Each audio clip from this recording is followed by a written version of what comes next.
Muy buenas noches, bienvenidos al capítulo número 8 de la historia de la vida de San Francisco de Asís, escrita por Gilbert Kate Chesterton. Probablemente una de las mejores descripciones y biografías de la vida de nuestro santo, escrita en este caso por Chesterton, quien fue un gran intelectual, uno de los mejores escritores católicos del siglo XX, si no el mejor, y muy importante en estos tiempos por lo que tiene que decirnos, por la manera como nos ofrece una serie de claves para poder entender nuestro tiempo y podernos enfrentar a él. Desde ese punto de vista, él ha desarrollado un esquema a través del cual nos podemos acercar de mejor forma al pensamiento de San Francisco de Asís. Este capítulo se llama el capítulo número 8, El espejo de Cristo. Y precisamente este será el meollo de este ensayo que nos ofrece Chesterton. Además de cómo San Francisco miraba eh, la redención, por ejemplo, que era lo que andaba buscando, la organización de su gente, cómo es que la Iglesia Católica preservó a la orden para que no se convierta en una secta. Vamos a leerlo, vamos a escucharlo en todo caso y luego lo vamos analizando poco a poco. El espejo de Cristo. Nadie que posea la libertad de la fe podrá caer en aquellas singularidades o singulares extravagancias de los franciscanos, fundados posteriormente y disidentes, mejor dicho, los Fraticelli, que quisieron concentrarse por entero en San Francisco, considerándolo como un segundo Cristo, creador de un nuevo evangelio. En realidad, semejante idea convierte en absurdos todos los motivos de la vida que estudiamos, pues nadie alabará reverentemente lo que se propone rivalizar, ni siquiera se propondrá seguir lo que tiene por objetivo suplantar.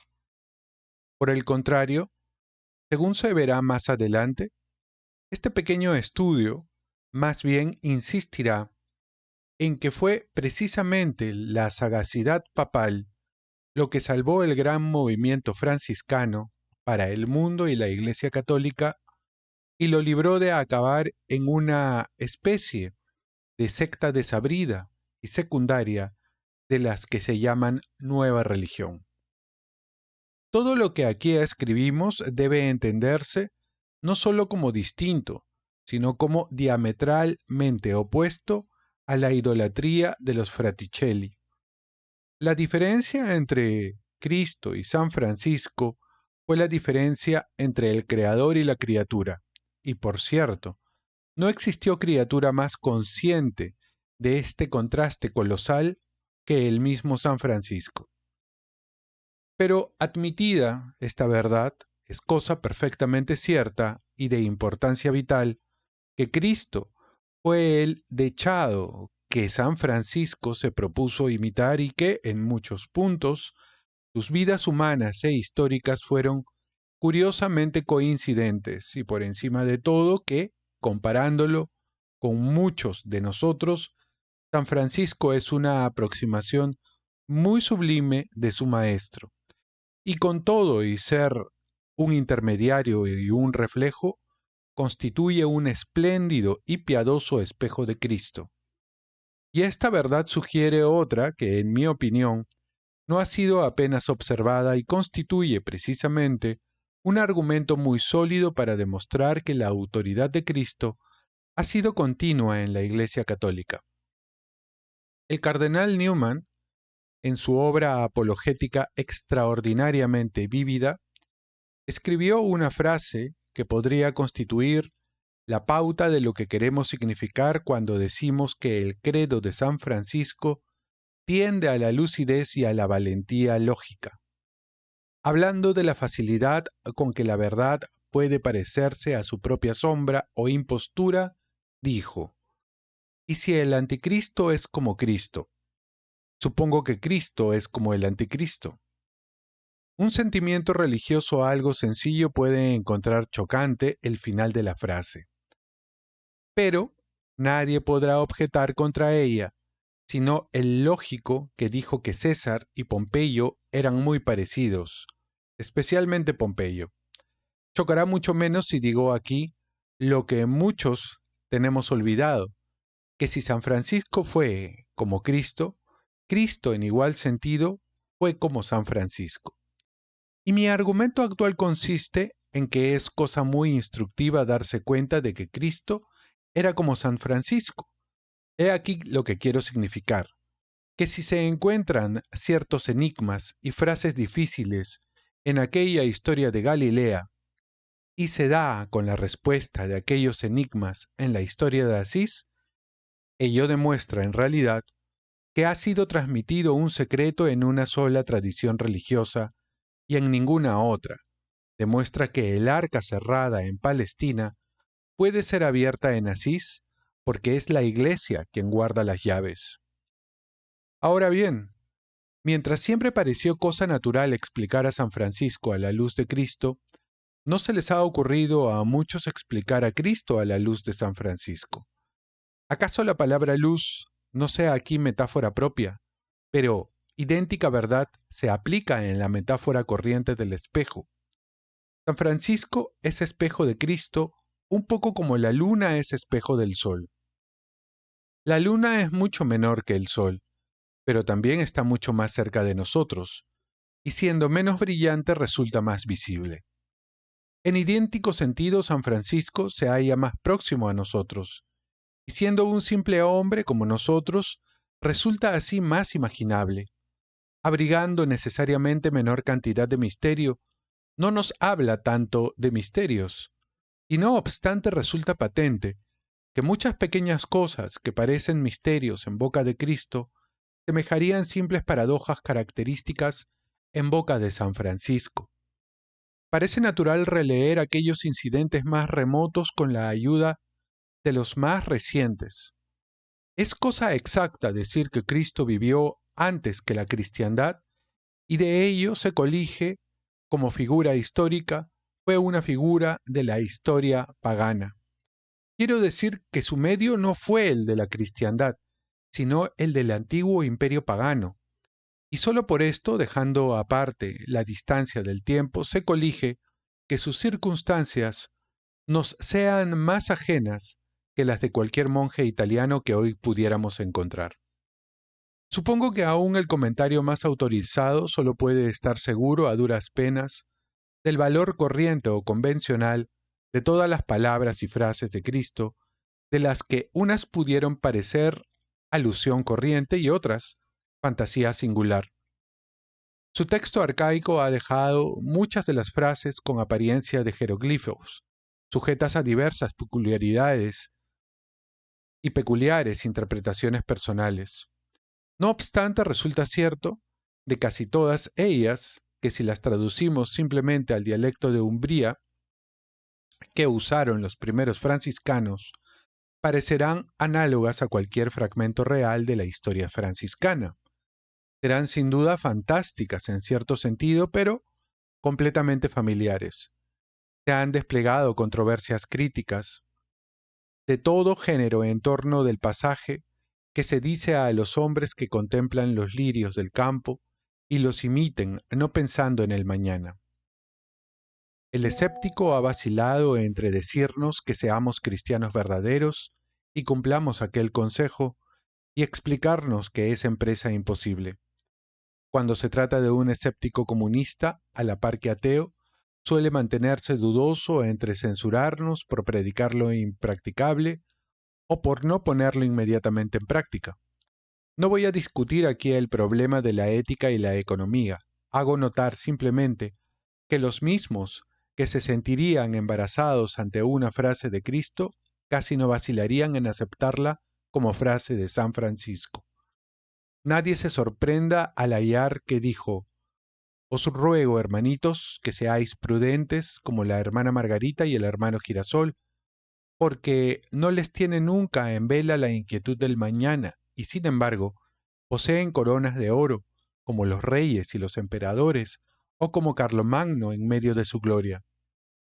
Aún ha levantado mayores acritudes y extravíos la orden de presentar la otra mejilla y la de dar el manto al ladrón que robó la túnica. Es cosa harto común sostener que en ella se implica la maldad de la guerra entre los pueblos, de la que en sí misma parece claro que no se dijo una palabra. Tomándolo así, literal y universalmente, implica con claridad mayor la maldad de toda ley y gobierno.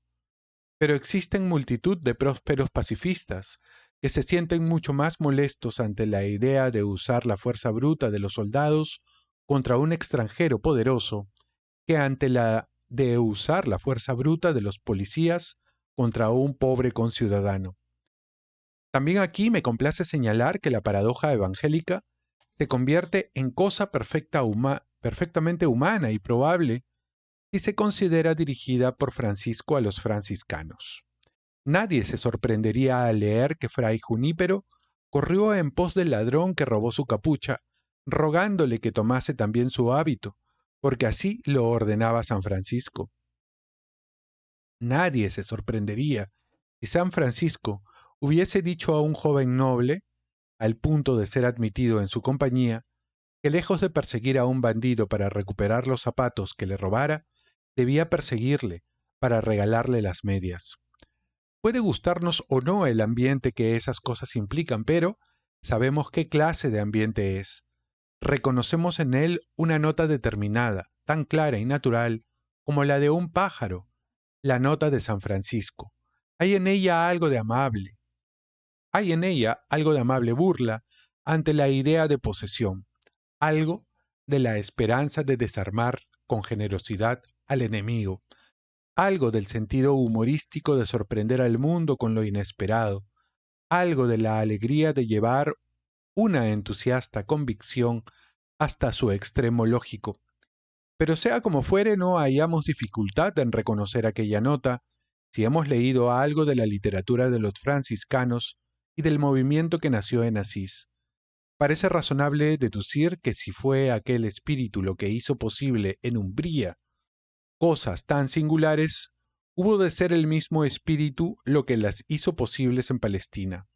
Si oímos la misma nota inconfundible y gustamos el mismo indescriptible sabor en dos cosas tan separadas, parece natural suponer que el caso que se encuentra más remoto de nuestra experiencia fue como el caso más próximo a ella.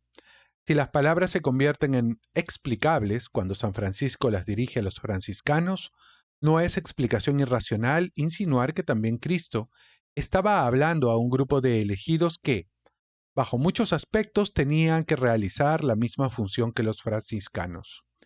En otras palabras, únicamente parece natural sostener, como lo hace la Iglesia Católica, que aquellos consejos de perfección constituían parte de una vocación especial para asombrar y despertar al mundo.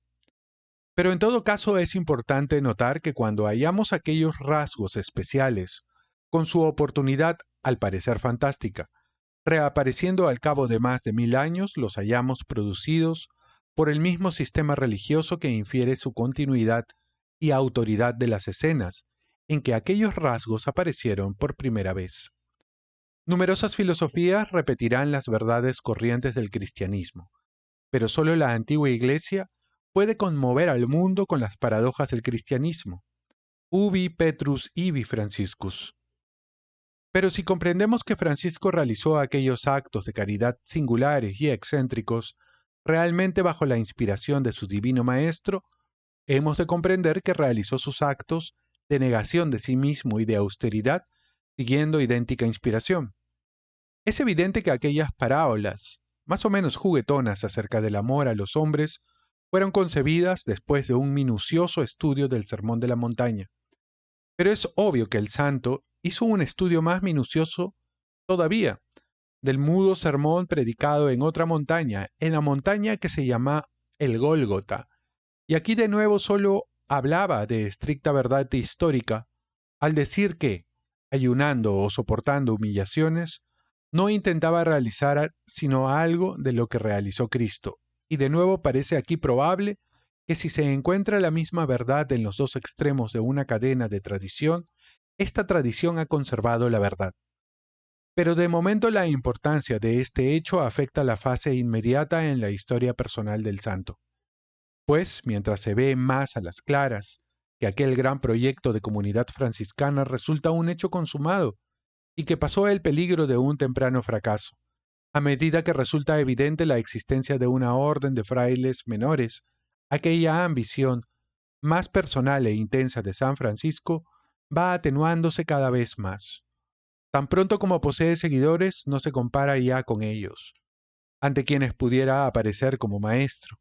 Se compara cada vez más con su maestro, ante quien aparece solamente como siervo. Esta, sea dicho de paso, es una de las ventajas morales y hasta prácticas del privilegio ascético. Cualquier otra forma de superioridad puede ser arrogancia, pero el santo no resulta nunca arrogante, porque se encuentra siempre, por hipótesis, en presencia de un superior. La objeción que puede levantarse contra la aristocracia es que se trata de un sacerdocio sin Dios.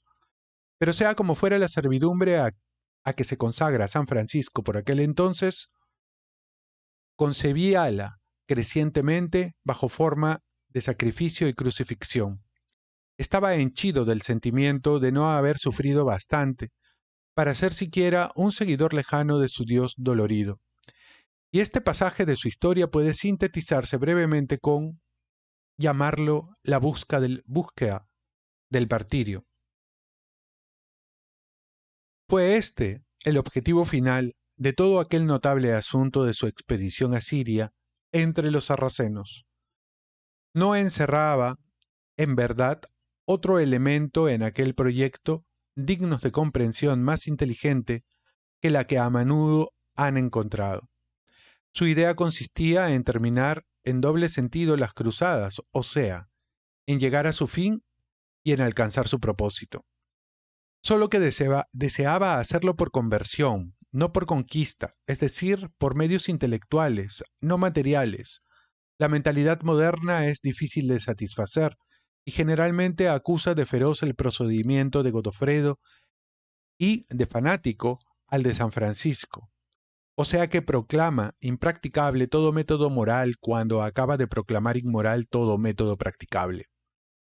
Pero la idea de San Francisco distaba mucho de ser una idea fanática, ni siquiera impracticable, aunque acaso viera el problema con simplicidad un poco excesiva, no poseyendo el saber de su gran heredero, Raimundo Lulio, que comprendió más, pero que ha sido, como nuestro santo, poco comprendido.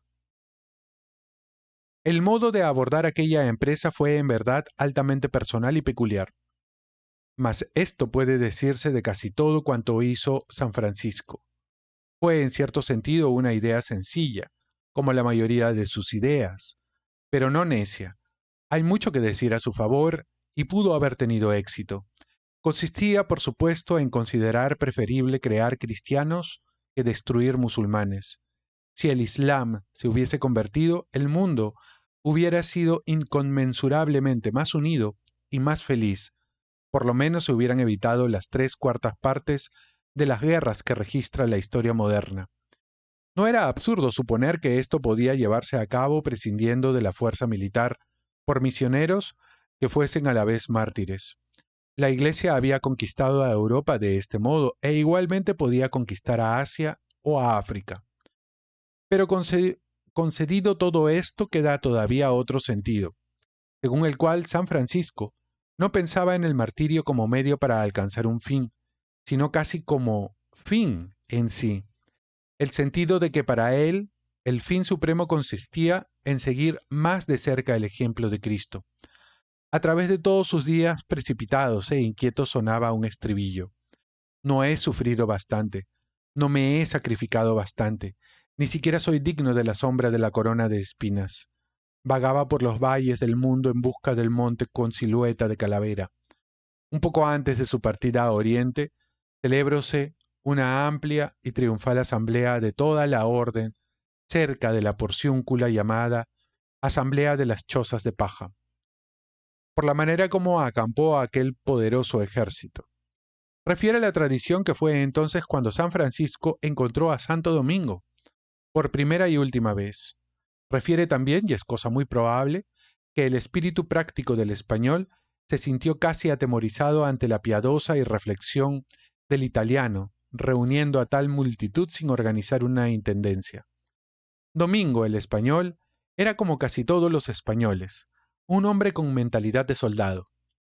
Su caridad revestía la forma práctica de previsión y preparación, pero dejando aparte las discusiones sobre la fe que originan tales incidentes, Santo Domingo no comprendió probablemente en aquella ocasión el poder de la sencilla popularidad producido por la personalidad sencilla. En todos los brincos que San Francisco daba en las tinieblas poseía la facultad extraordinaria de caer de pie. Con el ímpetu de un desprendimiento de tierras, todos los campesinos se lanzaron a procurar alimento y bebida para aquella especie de piadoso día de campo. Los labriegos trajeron carros con vino y caza. Se veía grandes nobles haciendo el menester de peones. Fue una victoria muy real para el espíritu franciscano, de fe ciega, no solo en Dios, sino en el hombre. Existen naturalmente muchas dudas y discusiones acerca de toda aquella empresa y de la relación entre Francisco y Domingo y la historia de la Asamblea de las Chozas de Paja. Se refiere desde el punto de vista franciscano. Pero la entrevista a que nos hemos referido es digna de mención, precisamente inmediatamente antes de emprender su cruzada incruenta. Según se dice, San Francisco encontró a Santo Domingo, el cual ha sido tan criticado por haberse prestado a otra cruzada violenta. No queda espacio en este libro para explicar cómo San Francisco, al igual que Santo Domingo, hubiera, en último término, justificado la defensa de la unidad cristiana por medio de las armas. Se requeriría en verdad un libro voluminoso, no un libro como el presente, para desarrollar solo este punto desde sus principios, pues la mentalidad moderna anda simplemente desconcertada acerca de la filosofía de la tolerancia y el agnóstico común en tiempos recientes no tenía noción alguna de lo que quería significar con los conceptos de libertad e igualdad religiosa. El agnóstico tuvo por axiomática su propia ética, y lo hizo sentir así en cosas como la honestidad y la herejía adamita. Luego se sintió terriblemente sorprendido al oír que otros, musulmanes o cristianos, tenían por axiomática su propia ética y lo hacían sentir así en otras cosas como la sumisión religiosa y el error de la herejía atea. Y después torció su ruta echando por una vereda ilógica y estéril, donde lo inconsciente se cruza con lo desconocido y la llamó su liberalidad mental. Los hombres medievales opinaban que si un sistema social estaba basado en una idea, debían luchar en favor de aquella idea, ya fuese simple como el islamismo o tan cuidadosamente equilibrada como el catolicismo. Los hombres modernos opinan, en realidad, de igual modo, como se ve a las claras cuando los comunistas atacan sus ideas de propiedad. Si bien no lo opinan tan claramente porque no han expresado del todo su idea de propiedad. Pero, mientras resulta probable que San Francisco hubiese coincidido a su pesar con Santo Domingo en que la guerra por la verdad era justa en último extremo, resulta cierto que Santo Domingo coincidió entusiásticamente con San Francisco en que era preferible vencer con la persuasión y la palabra, caso de ser posible. San Francisco se consagró mucho más a persuadir que a perseguir. Existió una diferencia en los métodos, simplemente porque existía una diferencia en las personas. En todo lo que hizo San Francisco había algo de pueril, en el buen sentido de la palabra, y hasta de terco también en el buen sentido. Se lanzaba a las cosas de improviso, como si acabasen de ocurrírsele. Se lanzó a su empresa mediterránea con algo del gesto de un muchacho de la escuela que se fuga al mar. En la primera acción de aquel intento se distinguió muy claramente como patrón de los polizontes, o sea, de los que viajan ocultos en un navío. No pensó en aguardar presentaciones o negociaciones, ni en ninguno de los considerables apoyos que podía ofrecerle gente rica y responsable.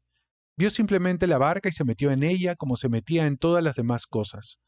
La empresa tuvo aquel aspecto de carrera que da a su vida un carácter de evasión.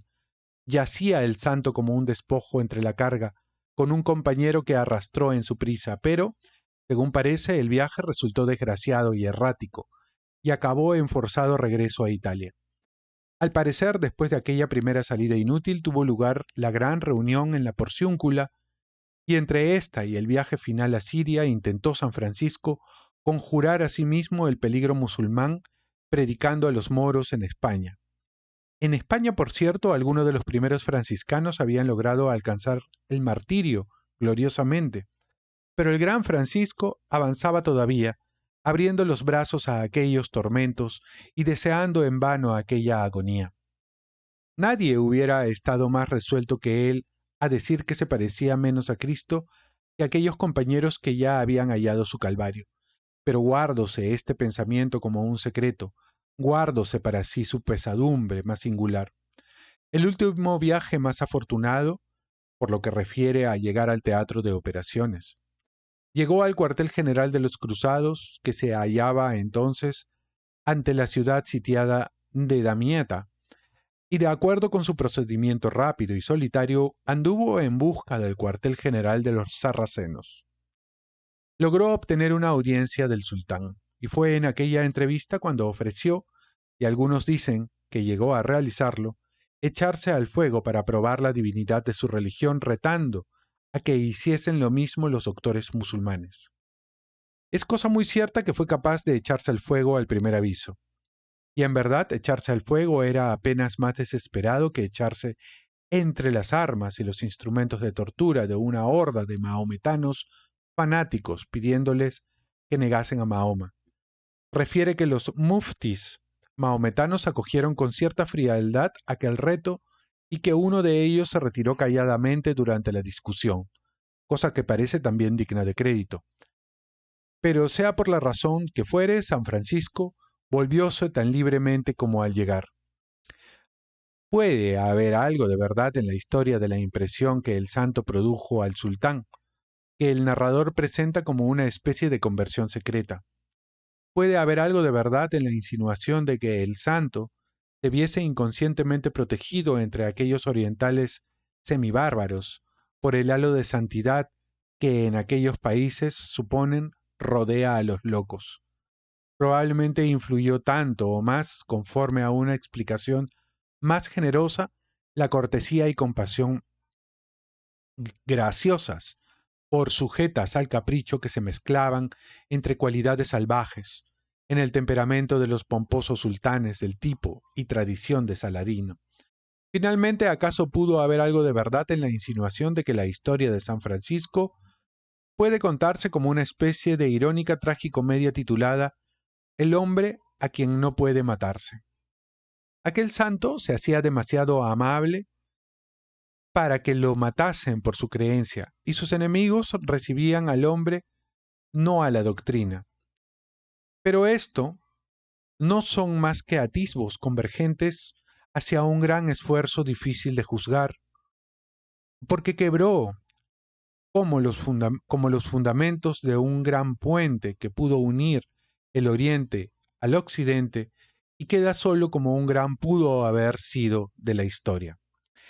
Entretanto, el gran movimiento franciscano en Italia andaba a pasos de gigante, apoyado ahora en la autoridad papal a la vez que en el entusiasmo del pueblo, y creando una especie de compañerismo entre las clases, promovió un tumulto de reconstrucción en todos los aspectos de la vida religiosa y social, y empezó a expresarse principalmente con el fervor de edificar característico de todas las resurrecciones de la Europa occidental. Como cosa digna de notar, se había establecido en Bolonia una magnífica casa de misiones franciscanas, y un gran número de frailes y simpatizantes formaba a su alrededor como un coro de alabanzas. Su unanimidad tuvo una singular interrupción.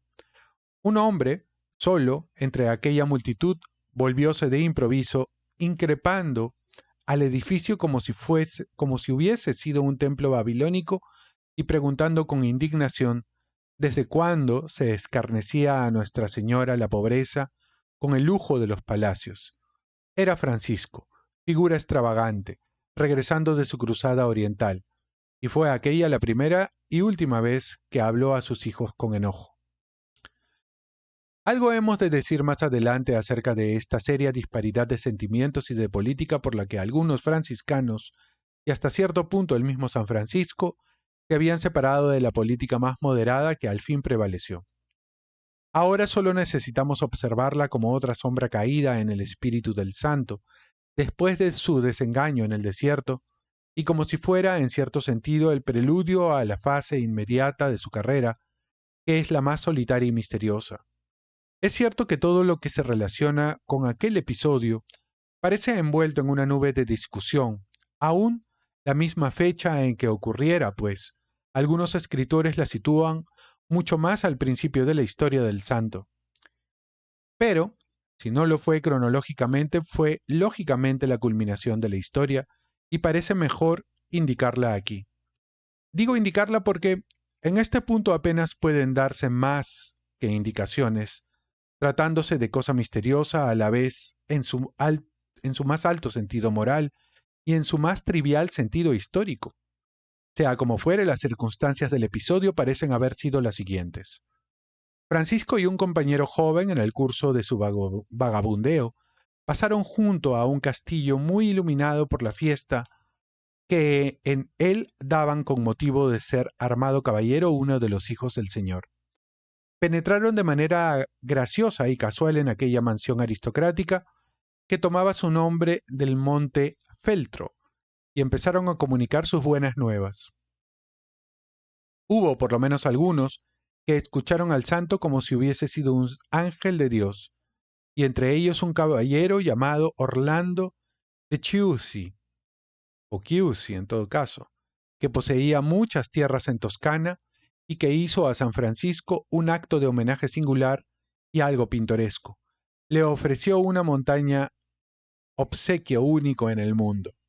Probablemente la regla franciscana que prohibía aceptar dinero no había previsto disposición alguna con respecto a la aceptación de montañas, y en realidad San Francisco no la aceptó, sino como aceptaba todas las cosas, más como ventaja temporal que como posesión personal, pero la convirtió en una especie de refugio para la vida eremítica, más que para la vida monástica, y se retiraba allí cuando apetecía una vida de ayuno y oración, a la que no llamaba ni a sus amigos más íntimos.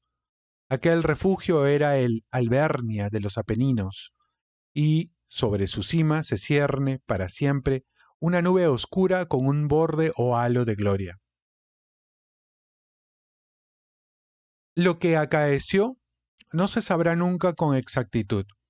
Creo que el asunto ha sido materia de disputa entre los más devotos estudiosos de aquella vida santa, y también entre ellos los de la condición laica. Es posible que San Francisco no hablara nunca a nadie acerca de aquel episodio. Su silencio hubiera sido muy peculiar y resulta cierto, en todo caso, que habló muy poco de ello. Es generalmente admitido que no habló más que a un solo hombre. Con todo y estar sujeto a tales dudas sagradas, confieso que, en mi opinión, aquel testimonio solitario e indirecto que ha llegado a nosotros reviste de carácter de un testimonio real de una de aquellas cosas que son más reales que lo que llamamos realidades cotidianas.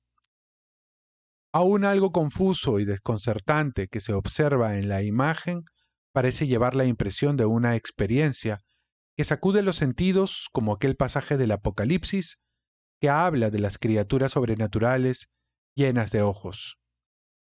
Al parecer San Francisco divisó en el cielo, encima de él, a un enorme ser alado como un serafín, abierto en forma de cruz. Se encierra como en un misterio el hecho de si la figura alada se hallaba crucificada precisamente o en actitud de crucifixión, o si cobijaba en sus alas un gigantesco crucifijo. Más parece claro que algo hubo de haber de la primera de estas impresiones, pues dice San Buenaventura concretamente que San Francisco dudó si un serafín podía ser crucificado, ya que aquellas terribles y antiguas potestades estaban exentas del dolor. San Buenaventura sugiere que aquella aparente contradicción pudo significar que San Francisco debía ser crucificado como espíritu, no siéndolo como hombre, pero cualquiera que fuese el sentido de la visión, su idea general era muy vívida y abrumadora. San Francisco vio encima de él, llenando todo el firmamento, una vasta potestad inmemorial e inefable, antigua como aquellos días antiguos que los hombres serenos concibieron bajo las formas de bueyes alados o de monstruosos querubines, y toda aquella alada maravilla estaba sufriendo como un pájaro herido. Se dice que aquel dolor seráfico atravesó el alma del santo como una espada de pena y compasión, y de ello puede inferirse que una especie de creciente agonía debió de acompañar al éxtasis, desvaneciéndose por fin aquella visión en el cielo y calmose la agonía interior y el silencio y el aire llenaron el crepúsculo matinal y se cirnieron pausadamente por encima de los purpúreos abismos y quebradas de los Apeninos. La cabeza del santo se inclinó sumida en esa calma y quietud en que el tiempo parece quedar en suspenso, con el sentido de algo definitivamente consumado, y al bajar los ojos, vio que sus manos estaban señaladas por clavos que las hubiesen traspasado. Muy bien, este fue el capítulo número 8. Voy a hacer un pequeño resumen de este capítulo. Y algunos comentarios, ¿no?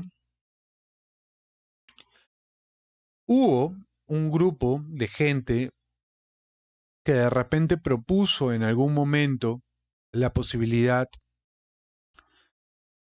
de abrirse como una especie de secta, ¿no? Entre esta nueva concepción franciscana del mundo, los Fraticelli, quienes veían a San Francisco como un segundo Cristo, lo cual fue considerado obviamente absurdo.